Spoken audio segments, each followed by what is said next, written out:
Does everyone get to enter through his door? Not everyone is allowed to enter.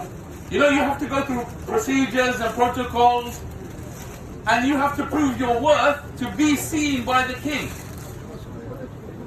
So here, Allah wants us to go outside, and He wants to prove our worth.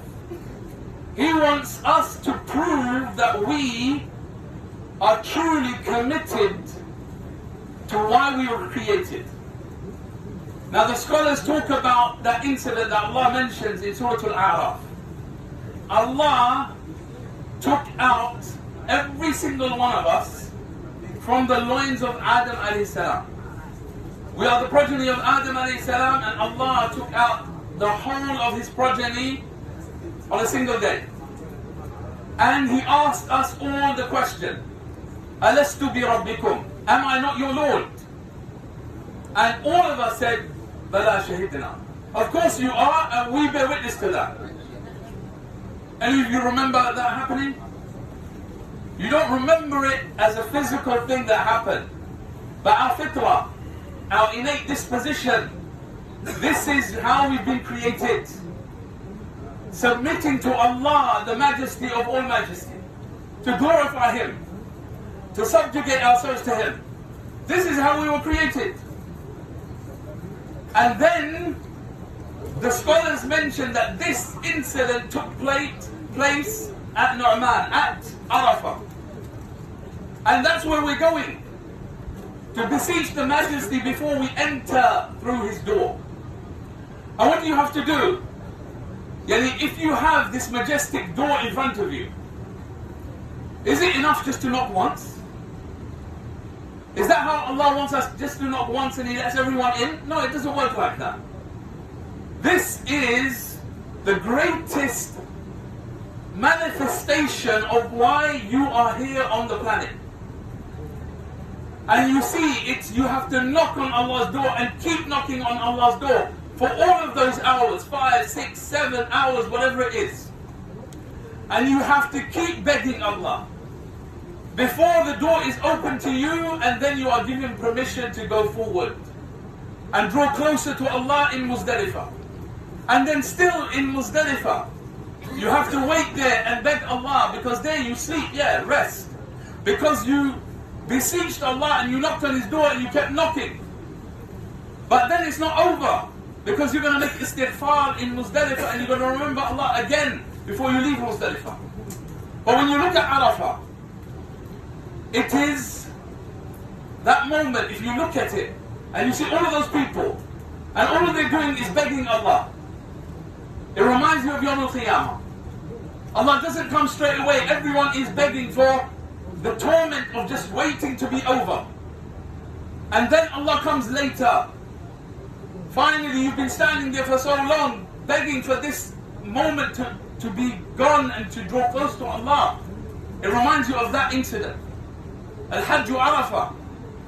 Hajj is all about this first step. It is the major pillar of Hajj. And it is about knocking on Allah's door and keep knocking on His door and never giving up, and showing that you are the humble slave of the mighty and majestic. This is what you have to prove. This is what you were created for. This is meant to be your life. Our life is to show Allah that we are His devoted servants.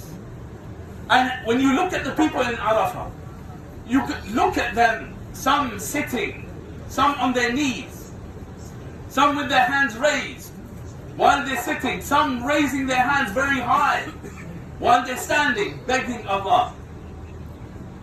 Then it makes sense. You know that statement of the Prophet ﷺ where he said, Ad-du'a huwa al-ibadah. Dua is worship. Tell me, have you seen a manifestation of devoting yourself to Allah like you see in Arafat? You'll never see it. Everyone begging Allah in whatever language, in whatever position they are in. Tears falling from their faces and their eyes, and only increasing in that over and over again until the last moment of Arafat comes to an end. And they don't stop. The Prophet ﷺ on that day, he didn't even take a break for a moment. When the reins from his camel, they dropped, he kept one hand raised and he grabbed the reins with the other hand. He didn't stop. When they gave him some milk to drink, he kept one hand raised and he drank. The precious moments in Arafah, you're proving to Allah that I am your slave. Oh Allah, I am your slave and you are my master, and whatever you do with me, I am happy. And I know the only success that I have is to constantly turn to you. It's not enough to do it once. The Prophet ﷺ used to make dua. When he made dua, the same thing 3 times. A time and a time and a time, keep asking. Then the Prophet ﷺ, he told us, if you look at the greatest thing a person can say, Yawm Arafah. On the day of Arafah, what's the greatest thing you can say? La ilaha illallah wahdahu la sharika lahul mulk wa lahul hamdu wa huwa ala kulli shay'in qadir. You're not asking Allah for anything. All you're doing is declaring His majesty. La ilaha illallah wahdahu la sharika. None has the right to be worshipped except Allah alone without partner. Lahul mulk wa lahul hamd. To Allah belongs the whole dominion and all praise. Wa huwa ala kulli shay'in qadir, and He is capable over all things. All you're doing is declaring His majesty, declaring that everything is a slave to Him.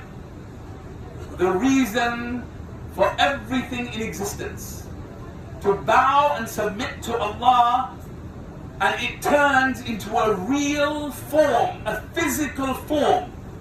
We know this as a spiritual reality. We know it in our hearts. Yet Hajj turns all of those spiritual realities into a physical manifestation. You see it, you witnessed it, you live it. And that's what we're about to live tomorrow. Allahu Akbar. You just think about that moment. This is the reason you were created. You are about to live the moment for which you were created. You are going to relive that moment when Allah took us out of the loins of our father Adam alayhi salam. We're going to live being devoted to Allah in those moments in Arafah tomorrow. So when we talk about the journey of a lifetime, tomorrow is your life. Take it like that. Tomorrow is where it counts. Every moment is precious. Get your rest now. Get your rest in the morning before Dhuhr. Because from Dhuhr until Maghrib, you need to prove to Allah that you are worthy of visiting Him at His house. Tomorrow is where you can be cleansed and accepted. And then Allah will increase you in every moment during the Hajj. But tomorrow is that moment that Allah is ready to accept every single one of us. And just imagine, we were created like every single other creature to submit themselves to Allah. And the creatures that submit to Allah from the moment they were created until Yawm al-Qiyamah, without rest, without food, without drink, without need, the angels, they will hear Allah boast about the people in Arafah because they chose to be the slaves of Allah when they didn't have to.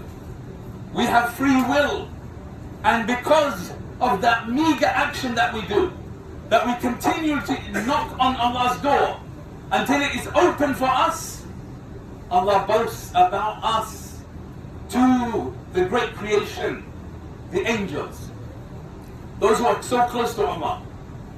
Just imagine, this is the ceremony you're being boasted about. There's no other majesty that could boast about you, to give you a position and status like Allah boasting about the highest company, the malaika that are with Him. So understand that tomorrow is the be-all and end-all of Hajj. That's why the Prophet ﷺ said, Al-Hajj Arafah. Remember what we have in our hearts, the purpose of our lives. You're going to witness it and feel it and lived it tomorrow in Arafat. May Allah accept it from every single one of us. May Allah make it easy and facilitate it for us. And every single one of the Hujjah. سبحانك اللهم وبحمدك أشهد أن لا إله إلا أنت أستغفرك وأتوب إليك.